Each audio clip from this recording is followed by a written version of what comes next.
No livro de Atos dos Apóstolos, capítulo 21, vemos que os fariseus queriam matar o apóstolo Paulo, e unidos aos judeus da Ásia, alvoroçaram. O povo criaram grande contenda na cidade, agarraram Paulo, arrastaram-no para fora do templo, e até inventaram que ele havia introduzido gregos no templo, o que é desmentido no versículo 29, que diz que apenas viram Trófimo, o Efésio, em companhia dele, e julgaram que havia entrado por intermédio de Paulo. Não era permitido aos gentios entrarem no templo, e esse engano, proposital ou não, com o intuito de destruir o apóstolo, foi a desculpa achada para o maltratarem. Muitas vezes, cristãos fiéis que se dedicam a servir o Senhor com excelência e alegria são impactados por outros que se utilizam de desculpas ou de fatos que para o Senhor são irrelevantes para ferir, magoar, machucar e excluí-los do seu ministério. E assim foi com Paulo. Entretanto, como em tudo, há um propósito maior do Deus Altíssimo. Ele pediu para ser julgado por César, em Roma, já que era cidadão romano, e foi mandado para lá, tendo ficado preso a soldados romanos diariamente, a quem pregava o evangelho sem parar, colhendo frutos, pois afirma em carta que muitos da casa de César foram salvos. Ao mesmo tempo em que se encontrava preso em cadeias, sem a liberdade de ir às sinagogas, o que sempre fazia com amor e intrepidez, desejando que seus irmãos fossem salvos, perdeu parte desse ministério. Já não poderia mais arrazoar com os judeus, demonstrando que Jesus era o Cristo, o Messias prometido nas Escrituras. Imaginamos como doeu para o apóstolo não estar livre para percorrer as cidades em busca de almas para o Senhor Jesus. Assim como dói aos que são privados de levar e ensinar o Evangelho do Senhor Jesus, os que amam pregar sua palavra. Paulo, entretanto, jamais se deixava abater, porque tinha a certeza de que tudo estava debaixo da soberania de Deus. E na sua carta aos Filipenses, afirma que a sua prisão contribuiu para o avanço do Evangelho, não apenas tornando-o conhecido a muitos, incluindo a guarda do palácio, mas também inspirando outros irmãos a proclamar a palavra com maior coragem e destemor por causa das suas algemas. Além disso, Paulo expressa alegria com o fato de o evangelho ser pregado, mesmo que por motivos egoístas de outros.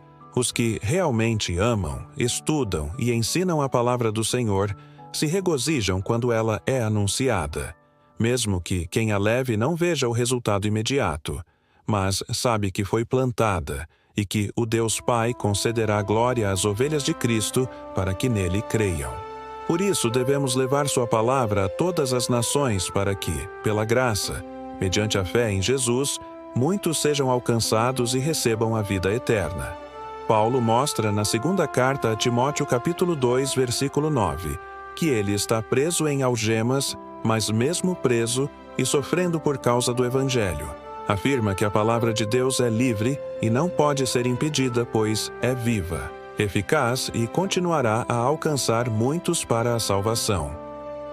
Quando o Senhor permite que se feche uma porta para Paulo e para tantos outros, há um propósito que não conhecemos, porque não entendemos os planos divinos, mas podemos ter certeza de que Deus abre outras portas.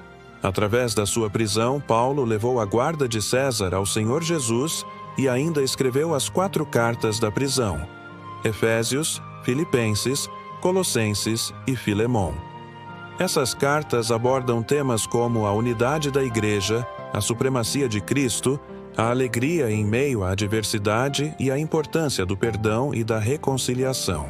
São, até os dias atuais, de extrema importância para a Igreja, pois elas transmitem mensagem de esperança, unidade e força espiritual para as comunidades cristãs. Se em Efésios ele nos mostra Cristo como cabeça da Igreja, primando pela sua unidade, Filipenses nos dá uma injeção de ânimo, mostrando como devemos guardar nossa alegria em Cristo, mesmo em meio às tribulações.